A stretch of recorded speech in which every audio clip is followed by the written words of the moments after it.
Sümerler binlerce yıl önce, bugün modern mühendislik prensipleriyle örtüşen hesaplamaları nasıl yapabildi? Devasa taş blokları yükseltmek için makaralar ve eğimli yollar mı kullanıldı? Yoksa bilinmeyen bir enerji sistemi mi devredeydi?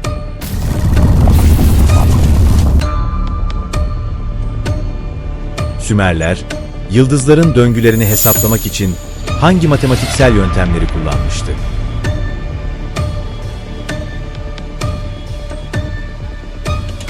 Zamanın derinliklerinde kaybolmuş bir uygarlığın ve tüm bu soruların cevaplarını bulmaya gidiyoruz. Antik Mezopotamya. Milattan önce 4000. Sümer uygarlığı, insanlık tarihinin en eski ve en ileri medeniyetlerinden biri olarak kabul edilir. Mezopotamya'nın verimli topraklarından doğan bu medeniyet, insanlığın bilinen geçmişini şekillendirdi.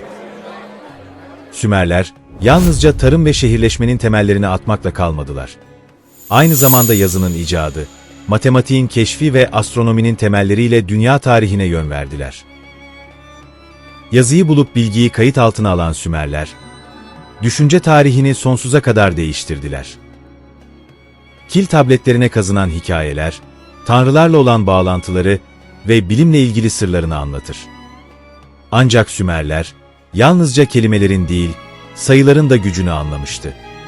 Böylece, Sümerler yalnızca bilimsel ilerlemelere değil, insanlık tarihinin temel taşlarını oluşturacak bilgiye öncülük ettiler. Gökyüzünü gözlemleyen Sümer bilim insanları, yıldızların hareketlerini ve gezegenlerin döngülerini takip ettiler. Sümerler, 60 tabanlı sayı sistemini kullanarak gezegenlerin hareketlerini hesapladılar. Bu sistem, daire ve yay hesaplamalarında oldukça etkiliydi.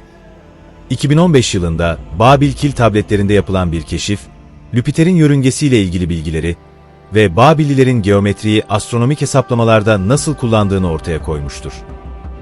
Berlin Humboldt Üniversitesi'nden tarihçi Matthew Osinhaiwa tarafından yapılan araştırmada, Babillilerin M.Ö. 350 ile 50 yılları arasında Jüpiter'in hareketlerini kaydettiğini ve bu hareketleri matematiksel olarak modellediğini göstermiştir. Tarihçi Osinhaiwa verdiği bir demeçte, bu eski kültürün ne kadar gelişmiş olduğunu gösteriyor. Kimsenin bir Babil metninde böyle bir şeyin keşfedileceğini beklediğini sanmıyorum demiştir. Yıldızların konumları ve hareketleri, Sümer tabletlerinde detaylı bir şekilde kaydedilmiştir. Bu haritalar, modern astronomi ile şaşırtıcı bir uyum içindedir. Modern astronomide bu bilgiler, yalnızca gelişmiş teleskoplar ve matematiksel yazılımlarla doğrulanabilirken, Babilliler devasa bir gezegenin yörüngesini bu kadar hassas bir şekilde nasıl hesaplamışlardı? Babillilerin gezegenlerin hareketlerini anlamak için kullandıkları araçlar veya teknolojiler nelerdi? Sümer mitolojisindeki Anunnakiler, gökyüzünden gelenler olarak tanımlanır. Onlar, yıldızların hareketlerini ve evrensel düzeni daha iyi anlamış varlıklar mıydı?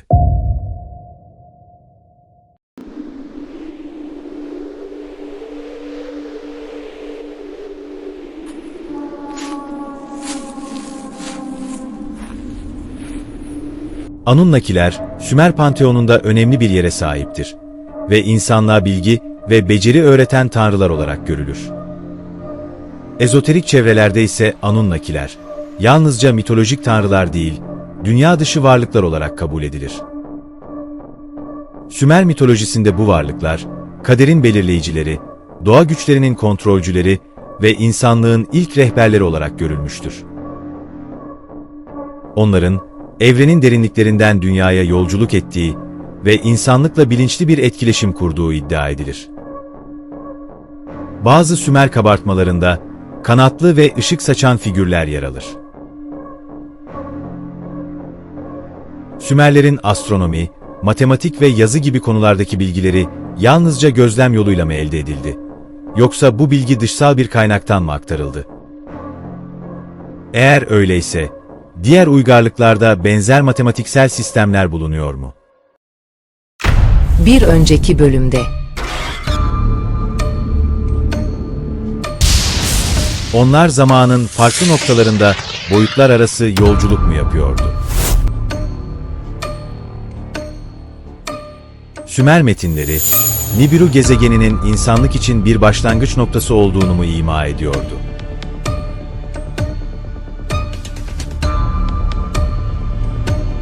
Nibiru'daki tufan, gezegenin manyetik alanındaki büyük bir çöküşten mi kaynaklandı, yoksa yörüngesel hareketlerin bir sonucu muydu?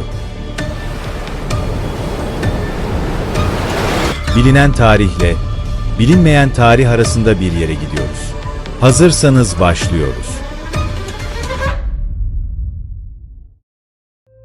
Sümer uygarlığı, Anunnakilere derin bir bağlılık göstermiştir.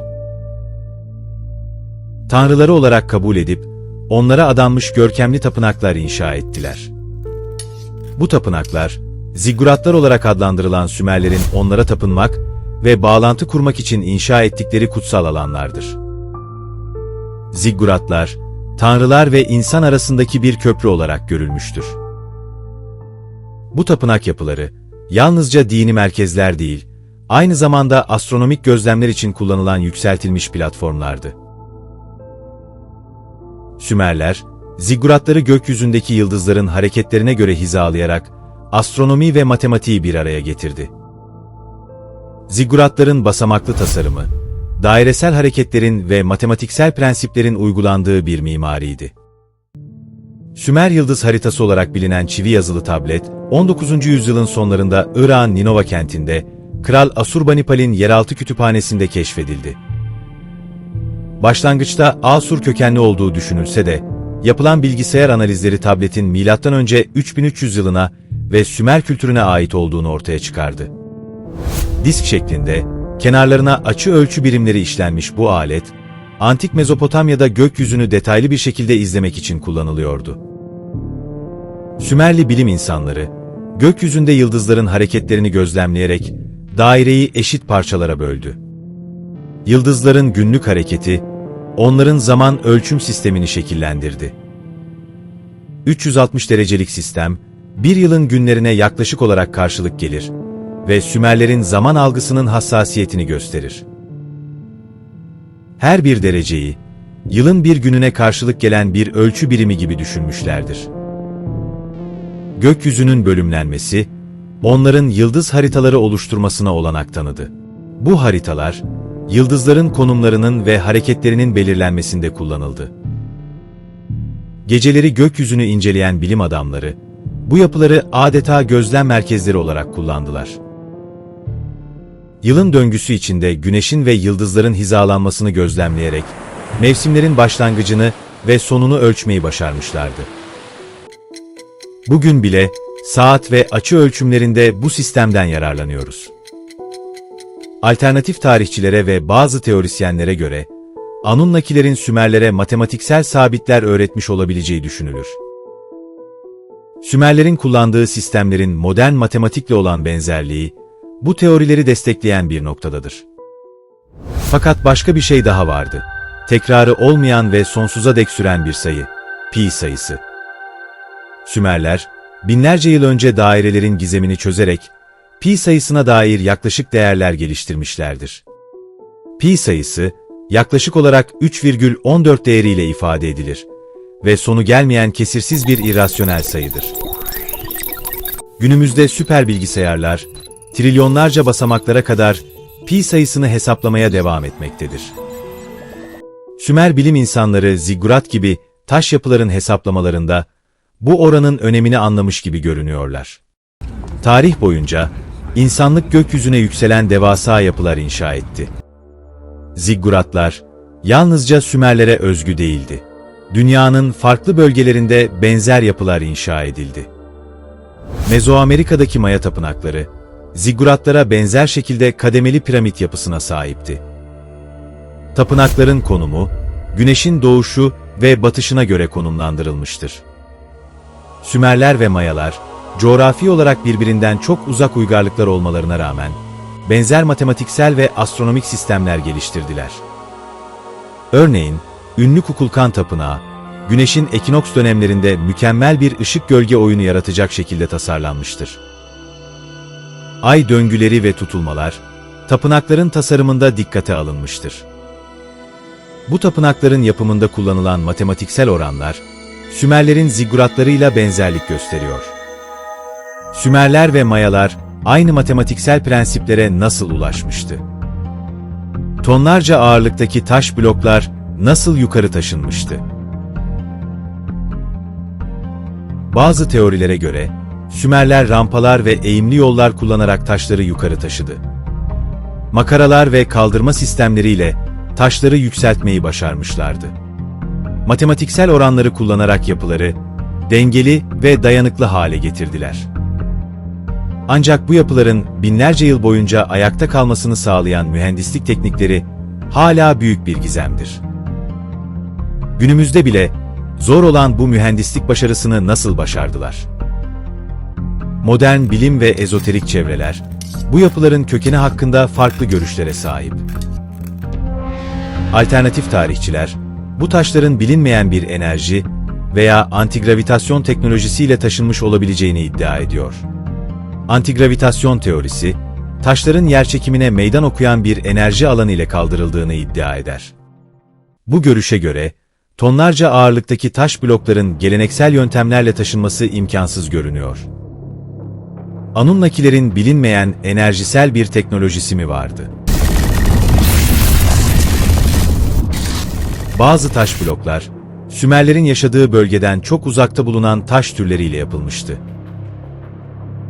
Sümerler, kaybolmuş bir taş taşıma teknolojisine mi sahipti? Zigguratlar, kadim bir bilginin izleri mi, yoksa insanlığın kendi çabalarıyla ulaştığı bir mühendislik harikası mı? Efsaneler ve bilim arasındaki çizgi giderek daha da bulanıklaşıyor. Sizce Sümerler gerçekten yalnız mıydı? Yorumlara herkesi bekliyoruz. Bir sonraki bölümde görüşmek dileğiyle.